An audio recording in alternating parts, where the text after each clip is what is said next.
Good afternoon, everybody, ladies and gentlemen. It's my pleasure to introduce the next panel for these interesting discussions. I first like to call up Mrs. Yu, to come up and enlighten us. Thank you.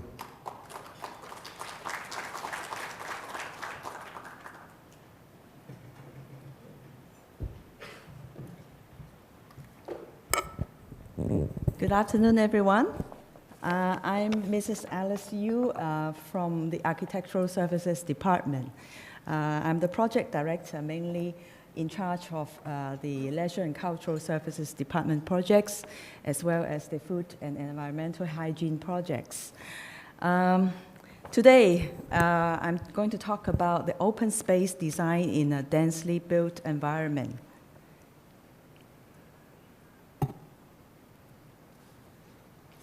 So what is an open space?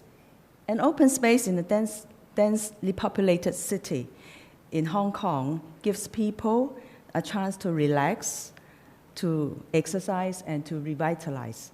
So they are physically and psychologically beneficial to the health and well-being. By rethinking the significance of open space in maintaining a healthy environment, I'm going to share with you today some design considerations of open space for a quality open space with some good examples in Hong Kong. Hong Kong is a highly populated city with over 7 million people, but only a land area of 1,100 kilometers square. So the population density is over 6,650 per square kilometers, with the highest going up to 57,000 persons per square kilometer in our densely populated district. Open space. The urban Hong Kong, the land supply is scarce, and competing demands of land use are competing for the space in urban Hong Kong. Therefore, with limited residential space per capita, the open space is actually an extension to the daily living space of people living in Hong Kong, where it gets the free space, fresh air, greenery, and outdoor amenities. And there are different types of facilities in the open space catering for the needs of different age groups, like the ball courts, exercise area, children playground, and even pet gardens. They are for shared use by all. With these facilities, it generates a community spirit. Every city has a variety of open space in different hierarchy at the regional level, the district level, and the local level. And the design and provisions in the open space should cater for the different function, character, and size of the open space in the hierarchy. For regional open space, they are quite large scale, at least 5 hectares in size, and serving the wider recreational needs of the territory. They are usually located in convenient locations like the transport nodes, and they are the key civic areas of the city. The facilities serve the wider needs of the territorial population as well as tourists. Victoria Park is one of the good examples. It's 19 hectares in size and with a wide range of facilities, including various types of ball courts, children play area, as well as a swimming pool complex. District open space are smaller in scale, about 1 hectare in size at least, and serving the district population. The facilities are serving the strong character district needs, and one good example is the Aldrich Bay Park. Aldrich Bay Park is 2.2 hectare in size, and they have a lot of shaded seatings, pavilions, fitness stations, serving the district community. Local open space are much more intimate in scale. They serve the neighborhood and the locals. The community in Wan Chai has a dense population, and the local open space in Wan Chai are very much woven into the city fabric, providing various amenity space. But because of its small size, we must not clutter it with too much functions. Some of them are just a children playground or just a sitting out area. Hong Kong has a long coastline per land area ratio, about 700 million meters per square kilometers. And its waterfronts are easily accessible from different parts of the territory. Along these promenades, diverse activities can be carried out with magnificent sea view as the backdrop, and they form an integral part of the open space system of Hong Kong. We have some good examples of waterfront promenades in Hong Kong, such as the one in Stanley, the one in Sai Kung, Tsim Sha Tsui, and Kwun Tong.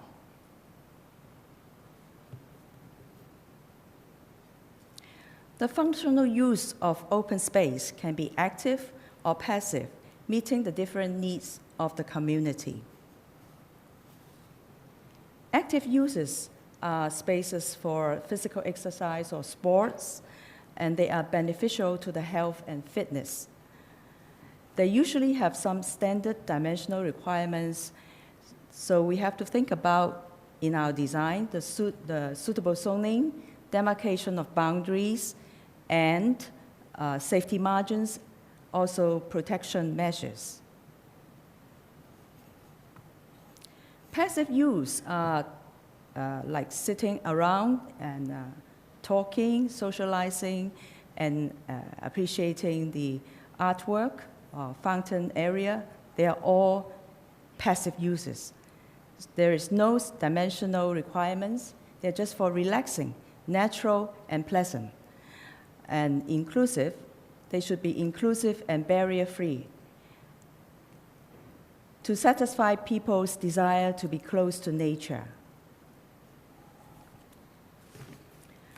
One good example is the one done by Remo's firm, the Velodrome Park in Tseung Kwan O, which is a densely populated area. Active and passive uses are well organized in the park, with the active uses like the skateboard park and the motorboat pool. They are grouped farther away from the residential blocks to avoid the noise nuisance. And the passive use like the lawn, the grand lawn, and the pond, they are placed closer to the residential blocks so the people can enjoy the good view.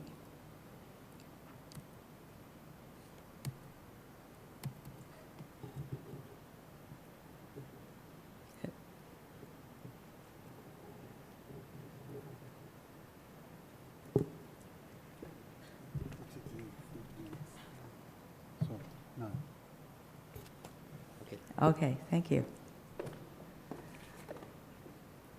For a quality open space, there are some key considerations in the design.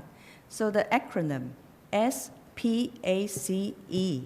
represents some of the key considerations, and let's look at it one by one.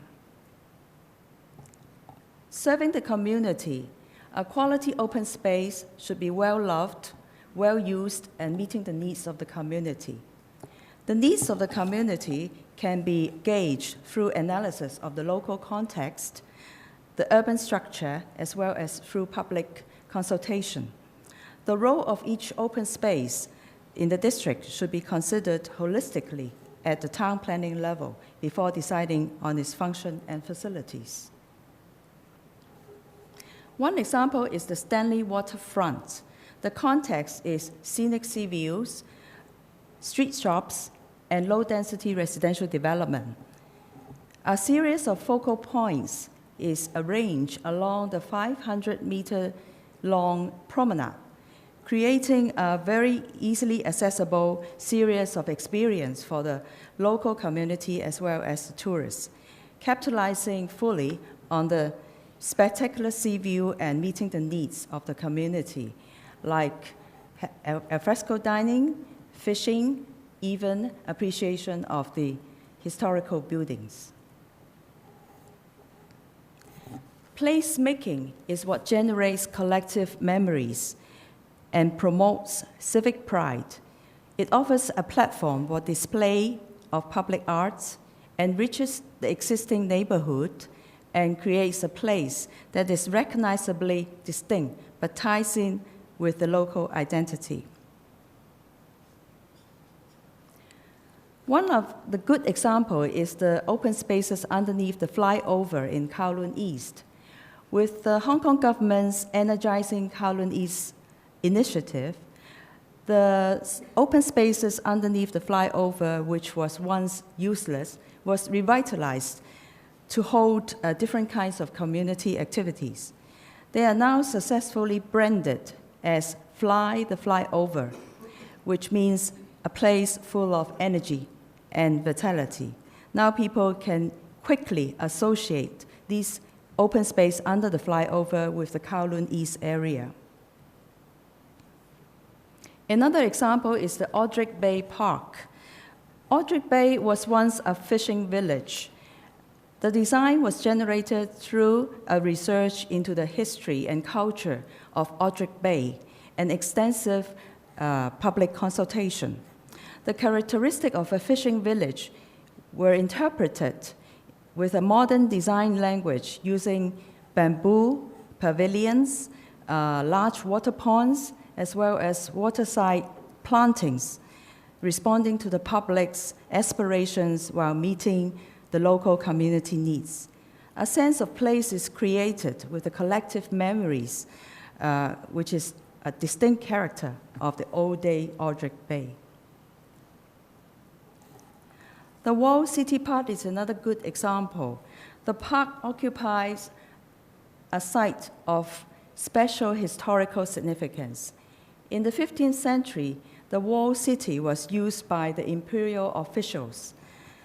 So the park design adopts the garden style of early Qing dynasty, which the remnants of carved plaques, the old foundations, the column bases, as well as the cannons, are carefully placed in the park for the public's appreciation. Accommodation and space is one of the key objectives of providing open space in a densely built environment is to let people have breathing space as a psychological relief of the stress induced by a high-density development. The facilities to be included in a particular open space should be examined holistically at a district level.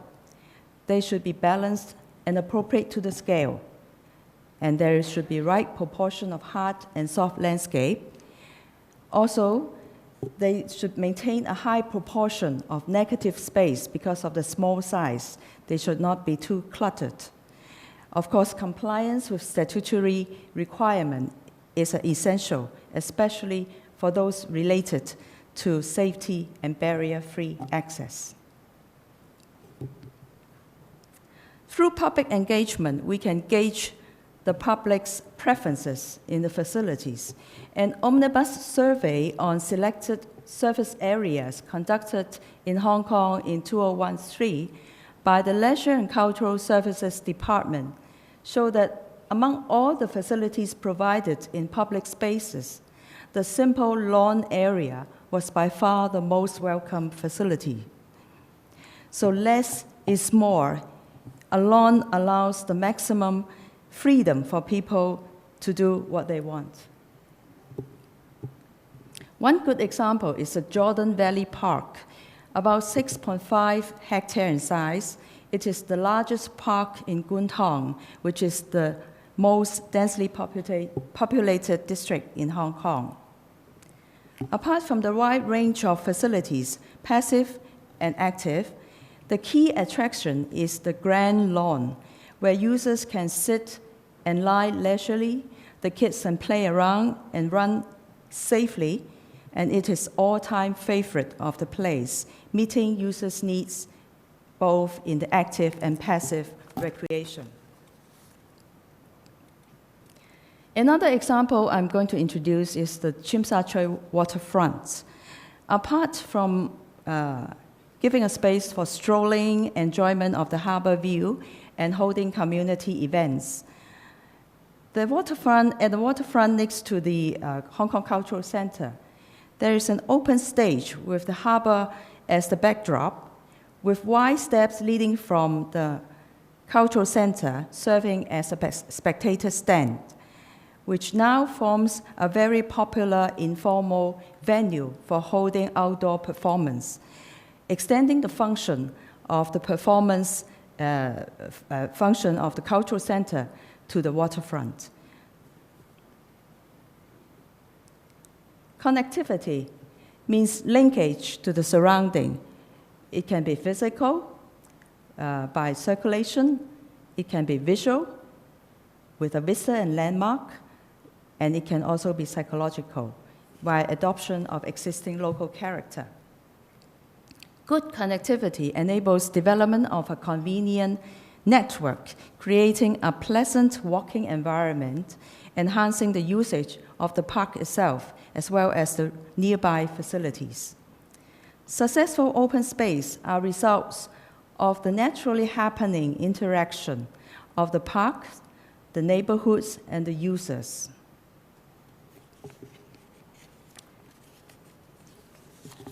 The Tsim Sha Tsui waterfront promenade is a good example for cross-district connection through recreation of connection nooks strategically placed at the junction of the various busiest roads which penetrates into the hubs of Kowloon. The Tsim Sha Tsui waterfront is a very successful example of enhanced connectivity.